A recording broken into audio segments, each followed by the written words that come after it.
Welcome to the third installment of our Bender Summer Webinar Series, Exceeding Employer Expectations, Getting Noticed at Work for All the Right Reasons. I am Jamie Watts. I'm an account manager here with Bender Consulting. I have been with Bender about 12 years, and primarily I work with our employees once they come on board with our customer to do things like accommodation processes, workplace mentoring, how to talk to your boss about certain issues if you have not dealt with them before, and all those types of activities. So I'm happy that everyone could join us today and look forward to talking about this topic. Because as everyone's starting work, everybody who works, whether you're entry level or senior level, everybody wants to meet and exceed expectations at work.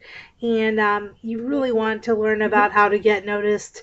Anyone can get noticed at work, but is it for the right reasons, or is it in the right way? So that's some of the things that we're going to talk about today. I want to leave plenty of time as well for a question and answer period. So please, if you have any questions, there's a chat feature available for that. You can ask those questions, and Gerald will be monitoring that chat for me, and we will take those questions at the end. I just do want to mention to folks that this session is being recorded, and the purpose of that is so that individuals who aren't able to join us live today can take part if they wish to, and that will be posted on our website for later review after this session. But again, please feel free to ask your question, even if you don't want it necessarily associated with your names. I'm happy to just ask the question anonymously. So, with that, we're going to kind of go ahead and tackle this topic. So, but before we do, I just want to point out that today, if you'll look at my presentation, is July 26th, 2017. So we're coming to you live on the 27th anniversary of the passage of the Americans with Disabilities Act, which gave us a lot of additional freedoms in terms of being able to apply for workplace positions and have accommodations in the workplace. So all these things that we're going to talk about today were greatly impacted and directly impacted by the passage of the ADA 27 years ago. So with that, I just want to say a few things. Actually, I don't think I am the presenter, so I'm going to take over as presenter. You may have a momentary lapse while it just catches up. And so I just want to say a few things about Bender Consulting. If this is your first time joining here today, we are an international leader with over 20 years experience in recruitment and hiring of people with disabilities for the public and private sector. Our CEO and president, Joyce Bender, has been the chair of the board of the American Association of People with Disabilities and the chair of the National Epilepsy Foundation.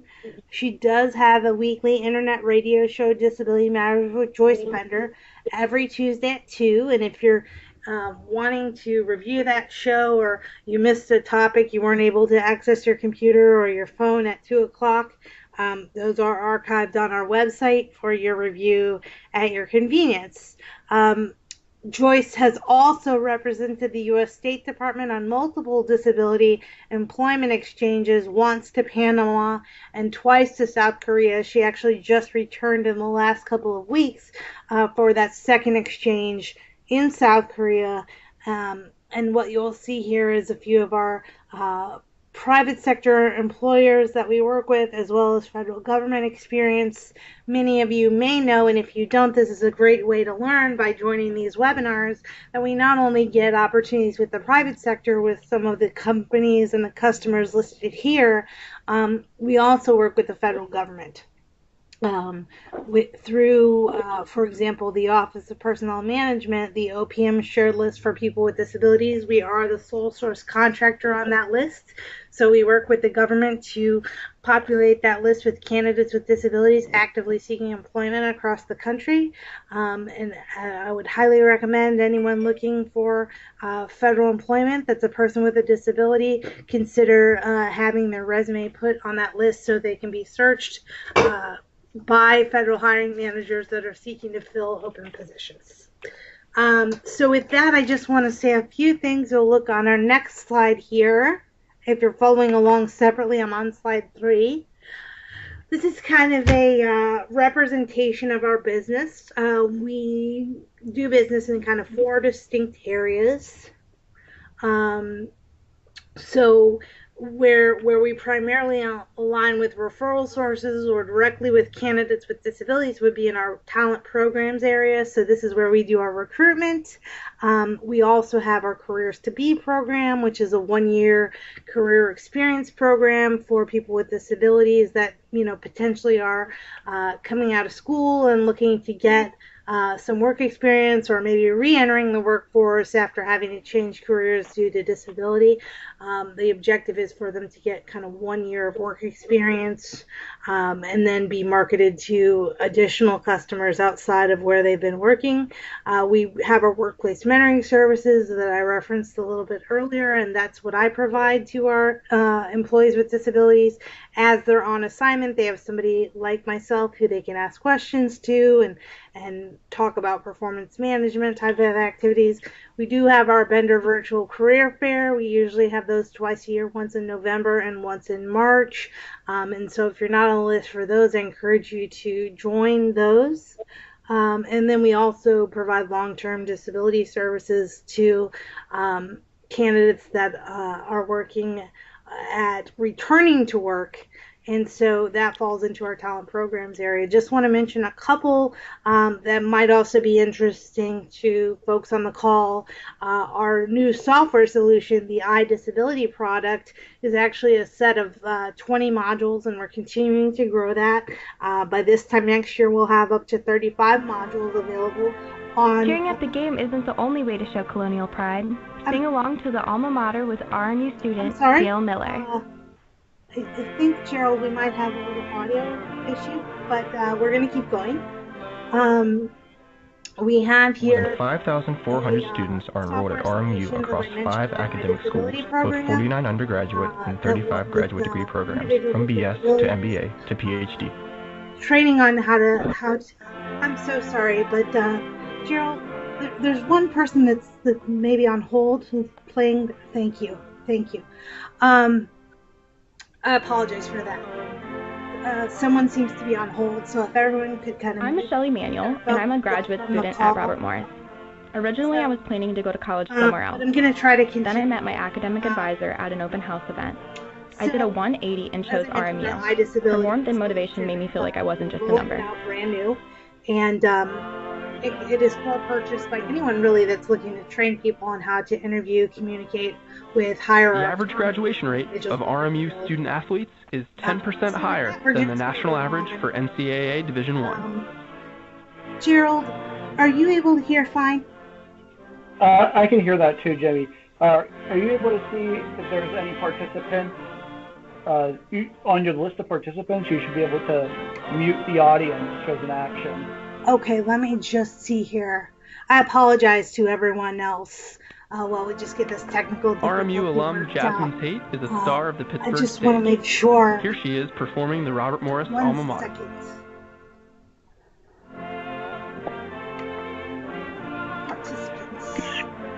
I think I can get it. Okay, I can get it.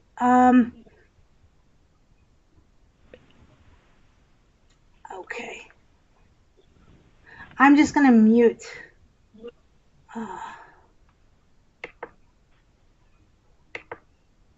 I think we're good.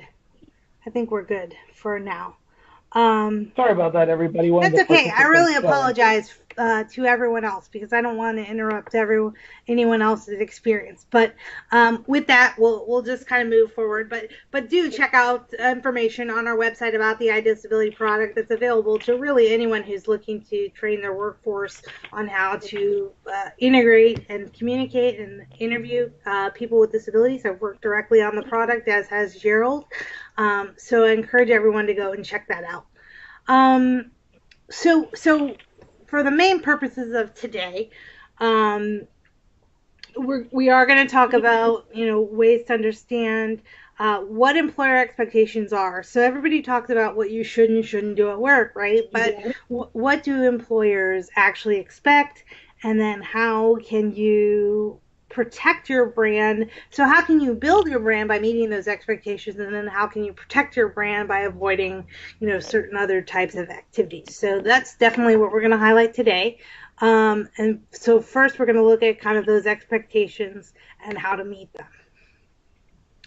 So employers are going to assume, if you've been through the interview process and you've gone successfully through the interview process, that you have the qualifications and the skills needed to perform the essential functions of the job. So what is specifically required to do the essential functions of the job, and any skills that employees need to gain. Certainly there's going to be opportunities at work for training and enrichment, whatever company you work for, but at the same time, that you take the initiative to gain those skills, whether it be at work or also on your own time as well. So we're going to look at what some of those strategies are.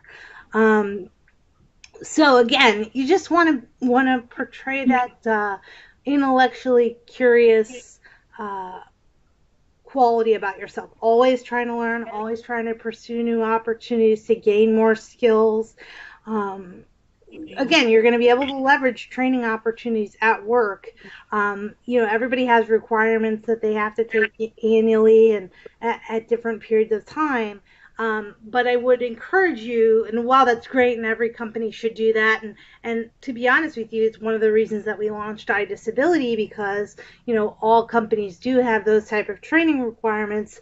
But I would also encourage any job seekers that we have on the call today to also pursue opportunities outside of their work to grow their learning and expertise. And so that would be the next thing, is to pursue those things outside work, even if it takes your own personal time. Believe me, it's worth the investment, because if you're investing in yourself, your employer is going to see that, as well as any future employer. So really just taking that time to invest in yourself. Okay, with that, next we're going to go to let me see here. Employees will comply with company policies and procedures. So every employer, regardless of if it's federal government, state government, private sector, everybody's going to expect you to know your handbook. As I tell my employees all the time, the handbook is your responsibility. So knowing and understanding your company policies and procedures and complying with those is critically important of any employee, regardless of what type of job you're seeking. So I always say, review the handbook to gain an understanding of those policies and procedures. Know the company computer use policy and comply with it. The last thing you want to do is do something out of line with your computer use policy, because I guarantee you, if you're logged into your company computer, in some way it's being monitored, which brings me to my next point. Assume you're being monitored, because you are. So, I've had situations where, we've been working with certain folks, and someone will inadvertently, because they're upset about something, say something to their spouse or their family member, but they've decided to do that at work, and unfortunately that's monitored and recorded and brought to the attention of their boss. So just anytime that you are on company property, if it's your computer, if it's your phone, it's your mobile device that they've assigned to you, assume that you're being monitored, because you are. And even if you're on your personal device, if you're on their server, they can monitor that as well. So engage in professional conduct and demonstrate integrity at all times. So here at Bender, integrity is a core value, right? So you always want your conduct to be professional, and if you are a person of integrity and you get a reputation for that, that can be one of the best things that you ever do in your career to grow your reputation as a good business person. And then this seems like a no-brainer, but it really is not for some people, unfortunately, to comply with the drug use policy. So a lot of times, to start a job, and this is what I think people don't understand. People understand about starting a job and being able to pass a drug test, but some of the time they don't understand that your company has the right, if they so choose, to engage in random drug screening. So at any time, you can be asked to get up from your desk and take a drug test. So it's really just better to avoid it altogether, because it's the bottom line is it's not even about passing or not passing. I mean, it is for sure, because if you don't pass, it's automatic termination. But at the same time, it impacts the quality of your work anyway. So it's just better to avoid it altogether, and can certainly contribute to exceeding expectations if you do so. Okay. So let's talk about this last one a little bit. If you become aware of a policy violation, particularly an issue that could impact the ability to deliver customers in a lawful manner, you have to speak up. Whether it's to your manager or an HR representative, you have to let someone know.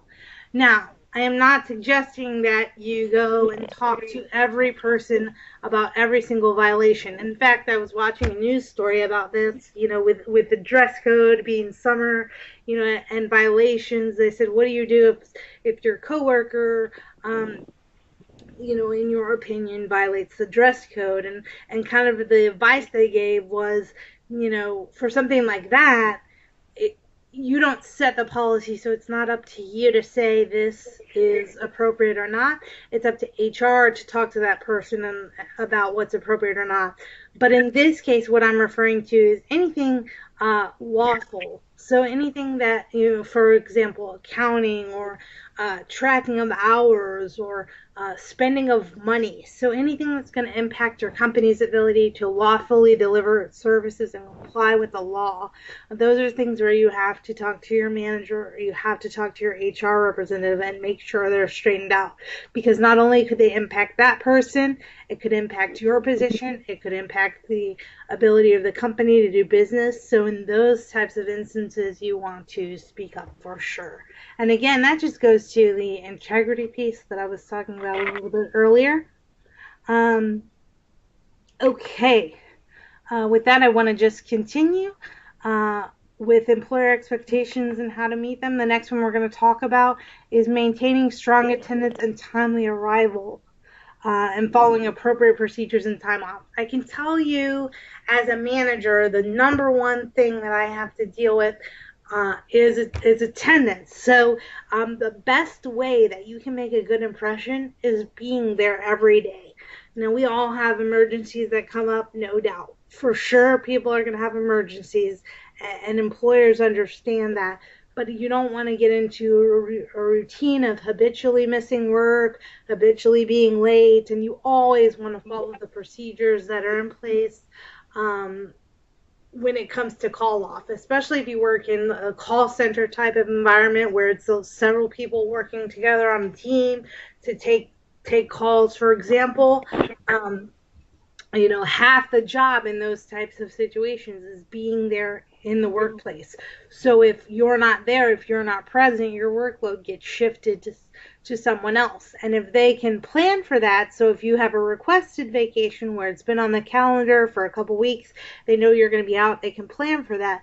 But if you call off at the last minute, and number one, don't tell anyone, and number two, don't follow procedure, it just puts a lot of extra burden on your team, and also your manager to try to reallocate those resources. So it's critically important to attend work regularly, to be on time and prepared, and to, if you are going to have to be up, either plan it in advance, or if you can't, because it's an emergency, minimally follow the procedures and let people know as quickly as possible. So let's just review some of those things. Again, I mentioned this already: arrive early every day, attend work every day, follow the required call-off notification. For example, for me, I always ask that my employees notify me first, and once I know the details of the situation, depending on what it is, sometimes I'll call them and sometimes I'll have the person call them, but I need to know what the specifics are before I make a recommendation about that.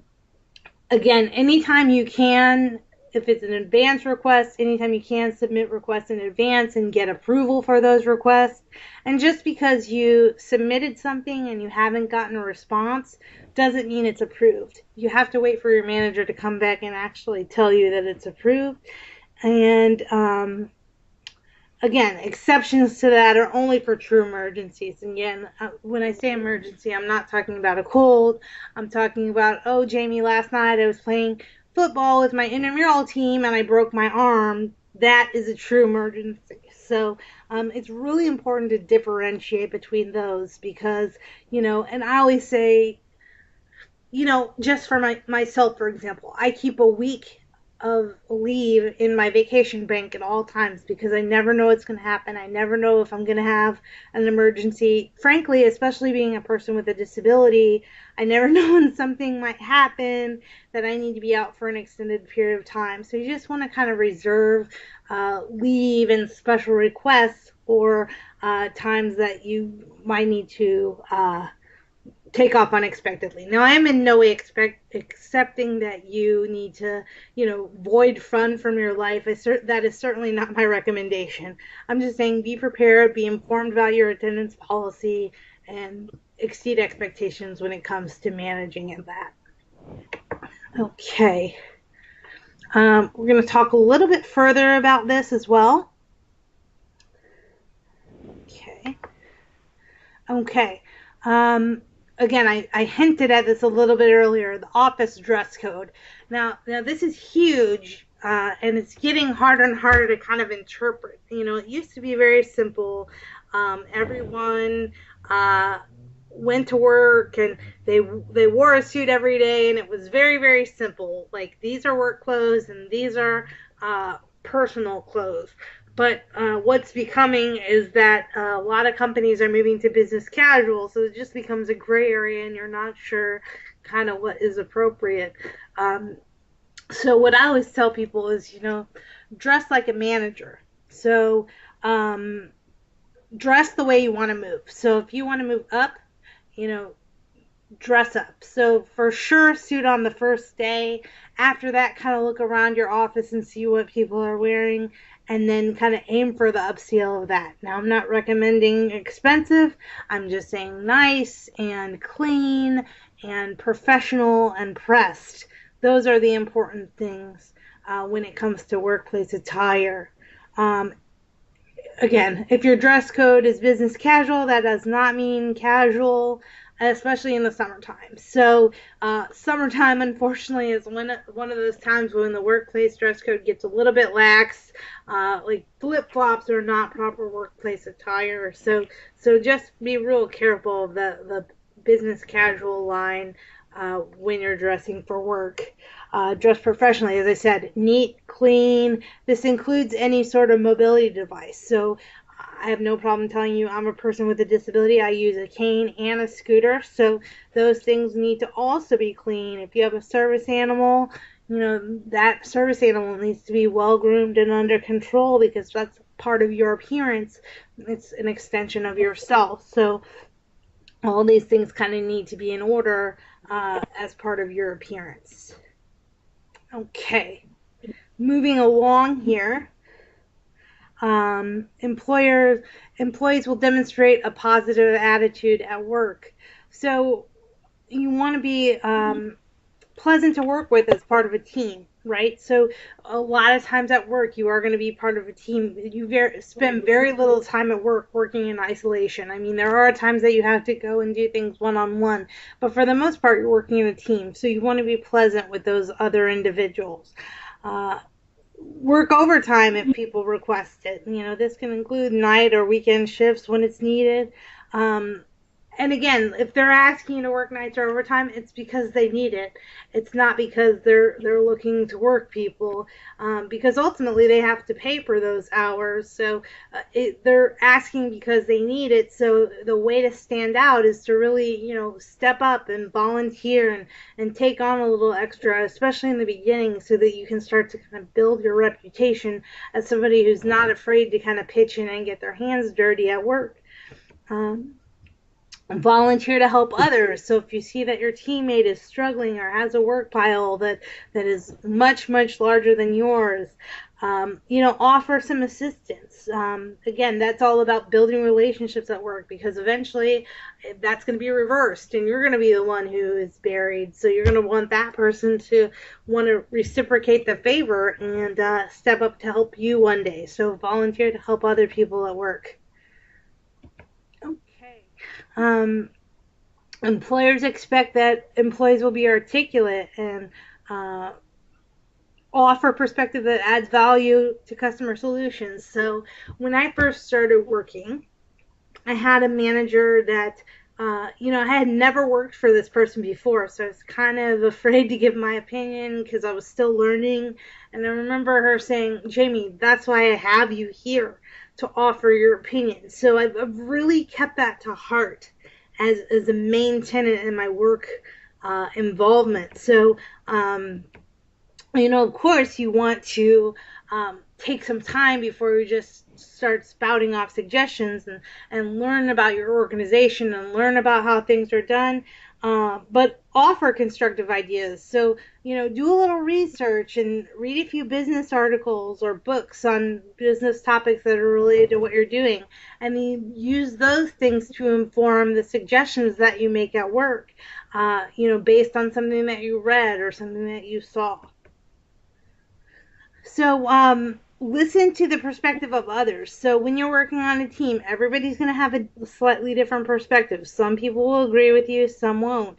And so, you just really have to make sure you're listening to the perspective of others, because that's how you grow. You might hear something from a colleague that changes the way that you think or what your opinion is about a certain situation.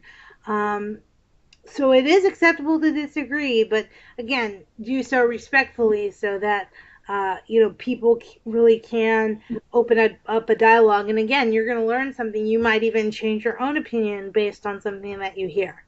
And so again, remember, even if your perspective doesn't win the day, or they go a different way than what you had originally advocated, you're on this team. So once the team selects a decision or a way to go, first of all, it doesn't mean that you weren't heard. It doesn't mean that people didn't take your perspective into account. It just means at the end of the day, a different option was better than something that you presented.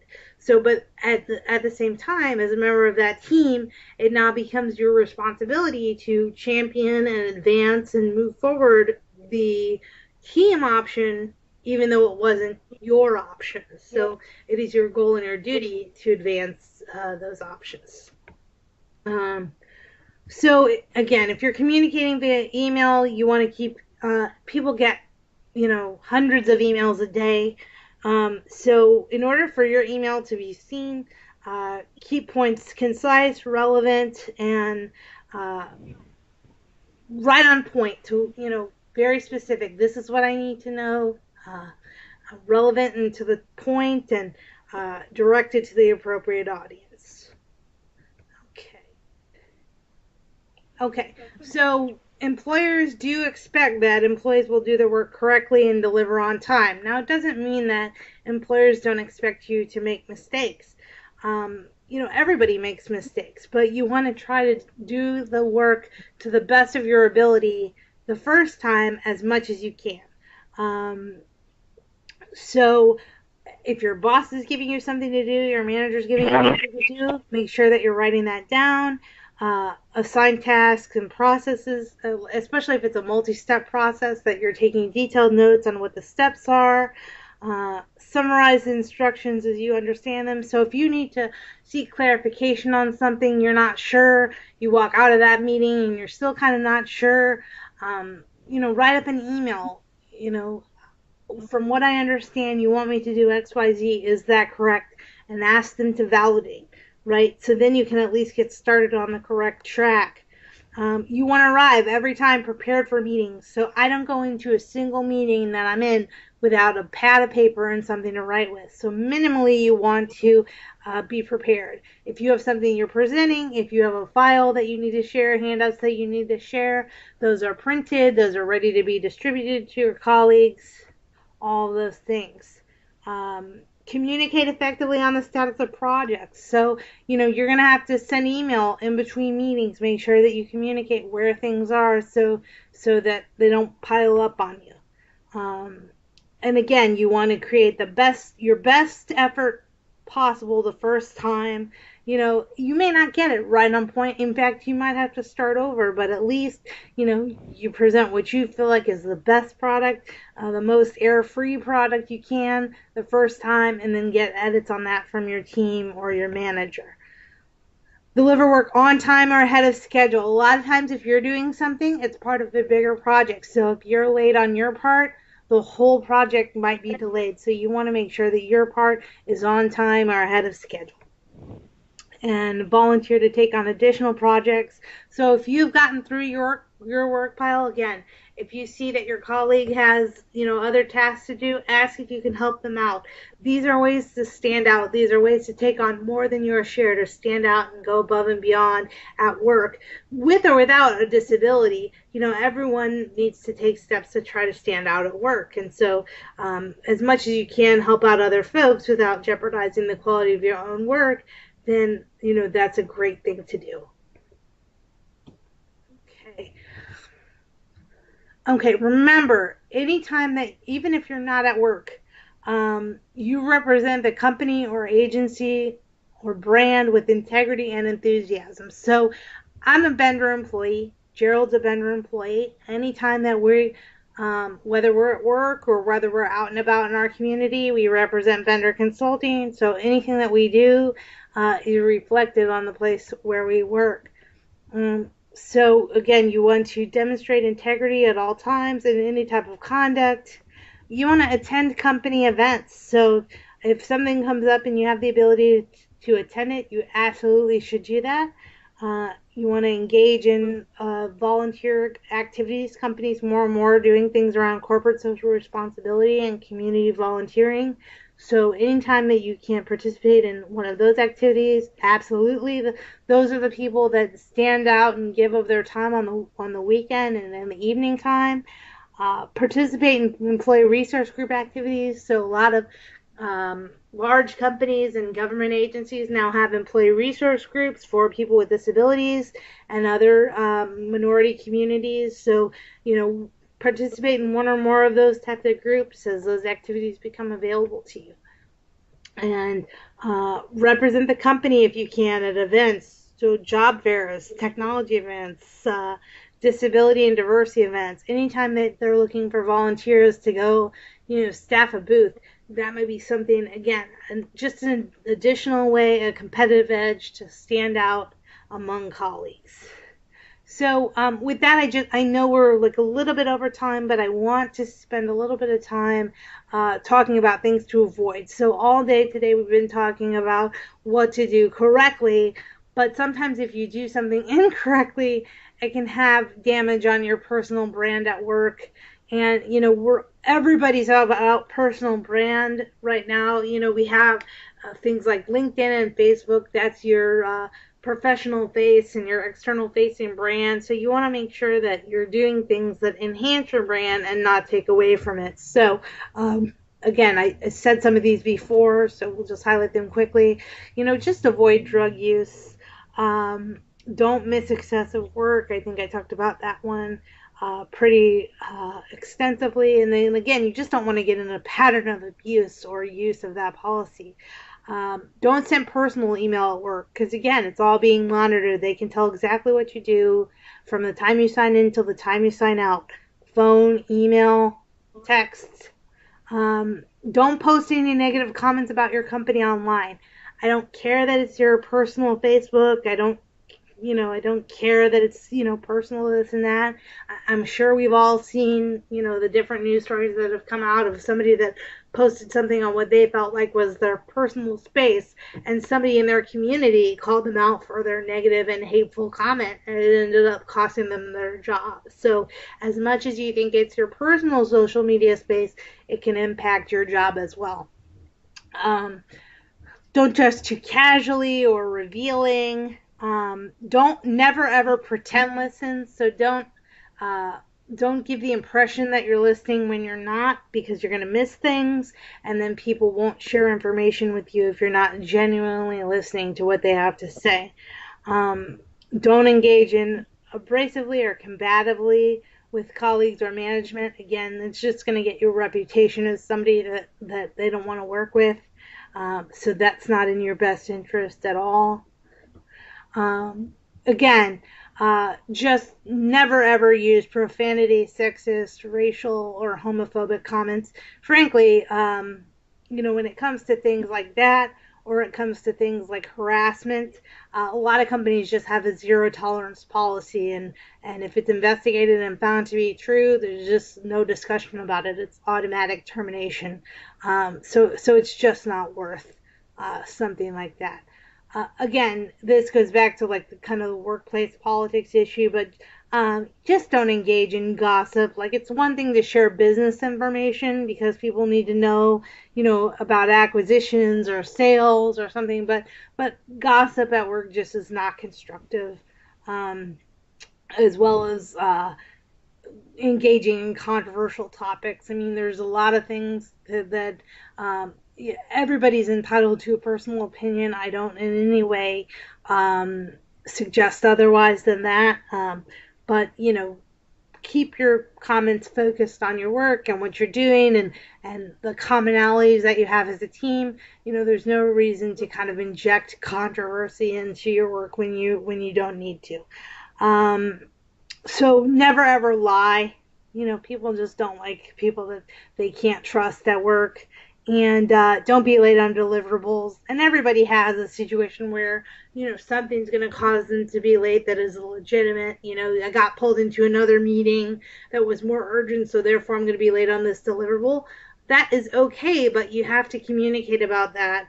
Like, communicate the reason for the delay, and as much as possible, like, ahead of schedule, so that the person knows and can make the other required adjustments. Maybe they can give it to somebody else to help you out. So you just have to proactively communicate about some of those topics. Okay, so with that, I'm going to just kind of close the presentation. But ultimately, be present, be truthful, show integrity, deliver your work to the best of your ability as much as you can. And, at the end of the day, those are the things that are going to make people stand out. So with that, I'm just going to take a few questions if we've got any. Gerald, do we have any questions in the chat? We actually do not have any questions in the chat. Oh, wow. Okay. Well, I have one question. Yes, please go ahead. Yes, my name is Ronald Williams, and I had a question regarding more information about the one-year experience program. Yes, sir. Who qualifies for that? I mean, frankly, everyone qualifies for that. I mean, I think what you're referring to is that some companies have like a recent grad program, that there's certain graduate time requirements, like you have to be graduated in the last 2 years or something. But really, anyone who meets the skills of the position that we're applying for, and we fill all types of positions in that, from customer service, IT, everything. So as long as you are a person with a disability seeking employment, and you would like to talk to Bender Consulting about aligning with a customer, you would qualify for the Careers to Be program. Okay, so I will need to contact Bender? Yes, please. And did you say your name was Ronald Williams? Yes. So Gerald is on our recruitment team, and well, this is my information here, but Gerald's email is the same as mine, so he is Ghomme, Homme, and if you just send him an email, we can get you scheduled for a screening interview. Okay. And email him at GHOMME .gov. The same. No, at Bender Consult. See how on the left side my email is at benderconsult.com. Same ending to that email. Okay. Mhm. So if you reach out to him, we'll get you scheduled for an interview. Thank you. I'll get in contact with him. So I'm gonna get back to your email, and I'll get in contact with Gerald. Wonderful. And if you have any questions or problems, my email is right here, and this is the number to our headquarters office as well. Okay. Okay. And you're Jamie? I am Jamie. Okay. Mhm. Thank you. Great. What a great question. Any other questions?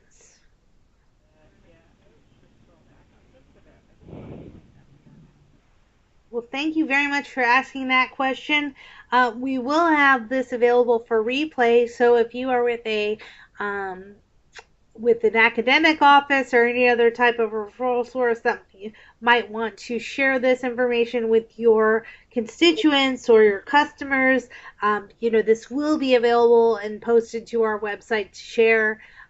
So we would ask that you go there and share that information. And if there's any way that we can assist any of you with service to people with disabilities, or if you are a person with a disability seeking employment, reach out to us and we'll be happy to help. So with that, I wish you a very happy ADA anniversary. And I will see you, I think our next call will be in August. I want to say like the 23rd or so, but we will definitely validate that and be sending out an invitation. So please watch for that date and join us for the next topic. Have a great day, everyone.